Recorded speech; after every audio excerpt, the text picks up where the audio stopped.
Hello everyone, I'm Meteorologist Charlie Ironmonger. Thank you so much for joining me today for your 4 p.m. news and weather update from the First Alert Desk. Now we've got breaking news that President Trump is planning on coming through eastern North Carolina later on this week. Now, GOP Senate hopeful Michael Whatley posted on social media this afternoon that Trump will make a campaign stop in Rocky Mount coming up this Friday. The campaign says doors will open at 6 p.m. at the Rocky Mount Events Center on Northeast Main Street. So far, Whatley is among 4 candidates who have filed for the GOP Senate nomination and has been endorsed by the president. GOP Senator Tom Tillis announced earlier this year that he would not be seeking a third term in the Senate, citing partisan gridlock in Washington and a desire to spend more time with his family. Former Governor Roy Cooper is expected to be the front runner for the Democratic nomination, while candidate filing ends at noon on Friday. And speaking of the president, more attention is being paid to the economy. NBC's Melanie Zanona has more on the White House's response and plan to increase affordability across the U.S. In Washington, lawmakers racing against the clock in their final week of work before the holidays, trying to come up with a solution to prevent health insurance costs from skyrocketing next month for millions of Americans insured through the Affordable Care Act. House Speaker Mike Johnson promising a health care vote this week. But his current plan does not extend cost-cutting subsidies for Obamacare recipients. This is going to be a great piece of legislation that everybody will unite around. But what is clear, time is running out. Where were these Republican ideas over the last several months? It comes as an NBC News Decision Desk poll shows a growing number of Americans are dissatisfied with President Trump's handling of key issues in the U.S., including the economy. With inflation recently reaching the highest point of his second term, the president over the weekend appearing to falsely claim that inflation is no longer an issue.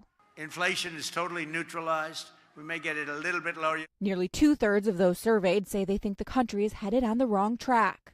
And with less than a year before the midterm elections, a slight majority now say they trust Democrats over Republicans when it comes to handling the price of everyday items.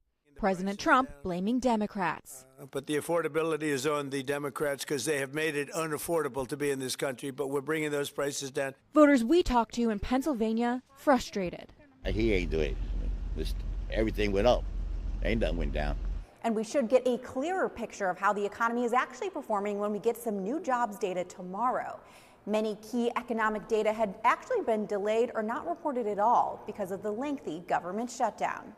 Melanie Zanona, NBC News, Washington. Thank you very much, Melanie, for that report. We now want to turn to your weather forecast. Clear skies tonight will help air temperatures drop back down into the teens as we wake up tomorrow morning. So another frigid night ahead of us, but we do have warmer weather on the way once we get into tomorrow afternoon. Today, it was a cold day from start to finish, and we are going to finish almost as cold as we started. Here is a look at your visible satellite. No real cloud cover over eastern North Carolina currently, at least nothing of significance, and that is going to lead to a faster heat loss over the next several hours. The clearer your skies are during the overnight hours, the more long wave radiation, or just warmth, leaves through the atmosphere and out into space. Cloud cover reverses that, acting as a blanket, and can reflect some of that long wave radiation back down to Earth and keep us a little bit warmer. So when we've got clear skies overnight, we know we are in store for some colder temperatures. And well, we're already cold. We never got warm today. 34 degrees right now in Grifton points to that fact. A northwesterly wind currently blowing in at 3 miles an hour. Not strong enough to generate much of a wind chill, but that has not been the case throughout the majority of the day. It's been a day spent near freezing, with winds making it feel like we're in the 20s for pretty much the entirety of the day. Right now, most of us are looking at air temperatures between around 31 to about 34, 35 degrees.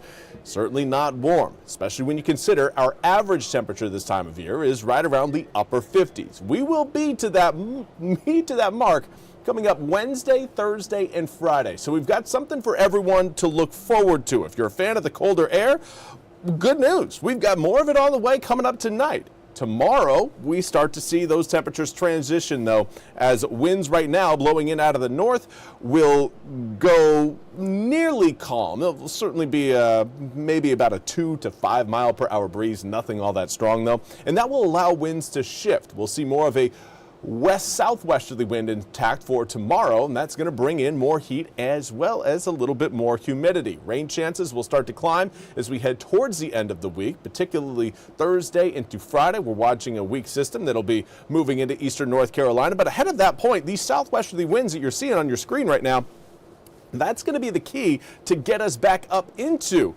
the upper 50s, low 60s, and by the time we reach Thursday, possibly mid to maybe even upper 60s.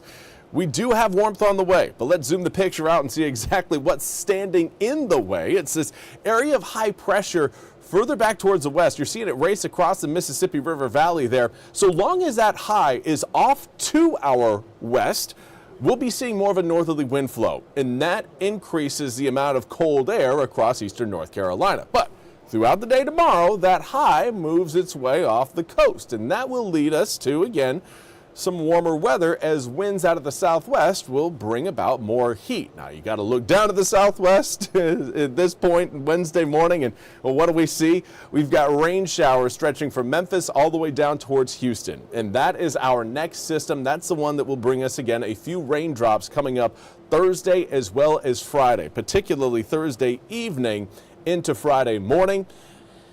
After that, we see air temperatures come down again a little bit for Saturday, a little bit below average. But Sunday, back into the mid to upper 60s, going to feel quite nice. Another cold front arrives, though, and that's going to bring about another opportunity for a few drops. We're certainly not looking at anything that's going to completely soak us, but certainly, again, seeing the opportunity for a few spot showers here and there for your Thursday night, Friday morning, and again, Sunday night into Monday morning. Well, that's all we have time for today's 4 p.m. news and weather update from the First Alert Desk. I want to thank you all so much for joining me today.